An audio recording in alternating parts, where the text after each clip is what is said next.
አሰላሙ አለይኩም ወራህመቱላሂ ወበረካቱ። እንደምን አላችሁልኝ? እንደምን የተከበራችሁ ተመልካቾቼ ሰላም ብያለሁኝ። ሽፎኖችን ለምትፈልጉ ለቤተሰብ፣ ለእናት፣ ለእህት፣ ለፈለጋችሁት ሰው የሰርፕራይዝ ማድረግ ለቤተሰብ መላክ ለምትፈልጉ አሪፍና ጸዴ የሆኑ ሽፎኖች፣ የሀበሻ ቀሚሶች፣ የእናቶች ጉፍታ፣ ሽርጥ ሁሉም ነገር ከኛ ጋር አለ።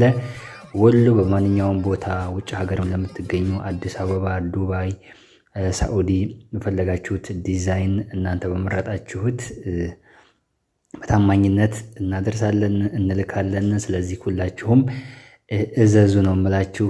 ደቡብ ወሎ መካነ ሰላም፣ ከላላ፣ አቃስታ፣ የትም ቦታ ሀይቅ፣ መርሳ፣ ውርጌሳ፣ ጊራና፣ ወደ ወልዲያ፣ ቆቦ፣ ሀራ የትም ቦታ እንልካለን። ስለዚህ ሁላችሁም እየገባችሁ 0922175529 ነው ስልክ፣ ኢሞ፣ ዋትስአፕ፣ ቴሌግራም ይሰራል እና በታማኝነት እናደርሳለን።